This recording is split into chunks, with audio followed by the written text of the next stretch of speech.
नमस्कार दर्शकों, इस समय हम हैं डोंबिवली दावड़ी, एक ऐसा दिव्य स्थान जहां पर कथा चल रही है। भागवत ज्ञान एक कथा।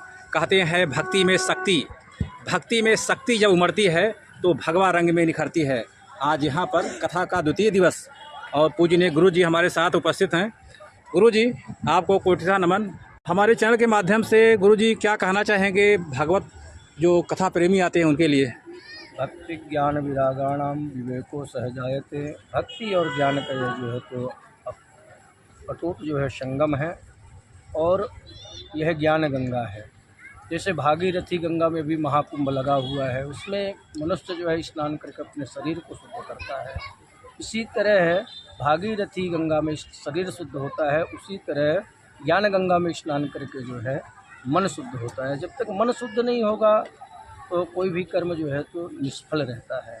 मन की शुद्धि के लिए आजकल देख रहे हैं नाना प्रकार के मन में विकार लोगों को उत्पन्न हो रहा है, कन्याओं का शोषण हो रहा है, धर्म का शोषण हो रहा है। तो मन की शुद्धि जो के लिए यह कार्य जो है तो किया जा रहा है। हमारा प्रयत्न है कि लोगों की मन शुद्ध हो, मन परिवर्तित हो, विचार परिवर्तित हो, इसलिए यह कार्य किया जा रहा है। बिल्कुल बिल्कुल, कहते हैं मन की शुद्धि सबसे बड़ी शुद्धि होती है। गुरु जी अक्सर भागवत कथा सुनने लोग आते हैं जो मानस प्रेमी है, भागवत प्रेमी है, कथा सुनते हैं, ध्यान से सुनते हैं, ग्रहण भी करते हैं, लेकिन उसको अपने जीवन में उपयोग नहीं कर पाते हैं। कहीं ना कहीं कलयुग का प्रकोप है या कुछ और कारण है मुझे? ये सत्तस्य शुद्धा ध्रुवो स्मृति व्यक्ति के विचारों का दोष है, खान का दोष है, पान का दोष है, संग का दोष है, रहन का दोष है। इस दोष के कारण जो है मनुष्य की जो है तो मनोवृत्ति जो है परिवर्तित हो गई है। ऐसा नहीं है, आज भी धर्म को धारण करने वाले 100 में जो है तो 75% है। 25% ये तो युगों युगांतर से चला आया है कि जो है तो लोग धर्म को धारण करते थे, नहीं भी करते थे। आज भी वही व्यवस्था बनी हुई है, यही बात। तो कहीं ना कहीं ये कलयुग का प्रकोप है कि ये नहीं, कलयुग माहौल ऐसा राम राज्य स्थापना हो चुका है। और मुझे लगता है कि राम राज्य स्थापित है। कलयुग में का असर जो है तो अभी तो कलयुग के यह प्रथम चरण चल रहा है। कलयुग के कारण कलयुग के दोष तो बड़ा सुलभ है कि कलयुग केवल नाम आधारा सुमिर सुमिर न बिल्कुल तो नहीं पा रहा। तो कली काल के कारण जो है मनुष्यों की वृत्ति तो परिवर्तित होती ही है। कल हमारे कथा में महात्मा में भी यही आया था, कलिना धर्म मित्रेण उधायते। तो कली जो है तो सबकी बुद्धि जो है तो परिवर्तित कर लिया है कि तरुणी प्रभुता की है सैल्पो बुद्धि रहता है। तो नाना प्रकार के कली काल के कारण भी जो है लोगों की मनोवृत्तियाँ चिन्हित होती हैं। गुरु जी एक प्रश्न आता है, मानस में अक्सर पूछते रहते हैं लोग, जो मानस है रामचरित मानस कहते हैं आधुनिक युग का संविधान है, इस पर आप सहमत हैं? बिल्कुल, मानस से ही जो शिक्षा मिलती है।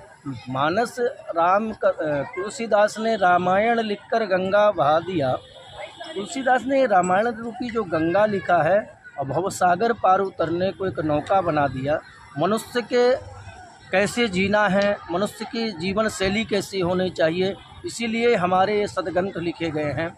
और मानस जो है हिंदी भाषा शैली में लिखा गया, वही वेद में लिखा, वही वेदांत में लिखा, वही पुराण में लिखा। लेकिन वेद और वेदांत पुराण की भाषा सबको समझ में नहीं आ पा रही है। इसलिए जो है तो गोस्वामी जी ने मानस की रचना की, और मानस की सरल भाषा जो है सब जन जन तक जो है तो पहुंच सके, और उसको जो है जीवन में व्यक्ति अनुसरण कर सके और उसके जीवन के आधार पर चल सके। मानस तो एक राष्ट्रीय ग्रंथ है, धर्म है, धरोहर है। मानस के अनुसार यदि व्यक्ति जीवन में अपने चले तो एक घर का, परिवार का, समाज का सब उसमें दर्शाया गया है। बिल्कुल बिल्कुल। गुरु जी, लास्ट आपसे एक प्रश्न है, ये 2014 के बाद कहते हैं कि हिंदुत्व में निखार आ गया सनातन धर्म में। नहीं, हिंदू तो आदि से था, रहेगा और रहा है, लेकिन इसको निखार कराने के लिए जो है तो राजनीतिकरण में मैं नहीं जाऊंगा, लेकिन जो है तो सनातन के जो है तो ये भगवा और जो है तो ऐसी हमारे पूर्व गवर्नमेंट रही कि जो कि सनातन के विषय में सोचा नहीं। अभी की गवर्नमेंट जो है सनातन के विषय में प्रचार सार किया, सनातन के विषय में बताया, इसलिए जो है तो धर्म में निखार आया। बिल्कुल, बहुत बहुत धन्यवाद, थैंक यू सो मच। और हमारे आयोजक हैं जो यहाँ पर जुड़े हुए हैं। ओम ज्वालामालिनी नमः। दिव्य आरती करेंगे भागवत जी की।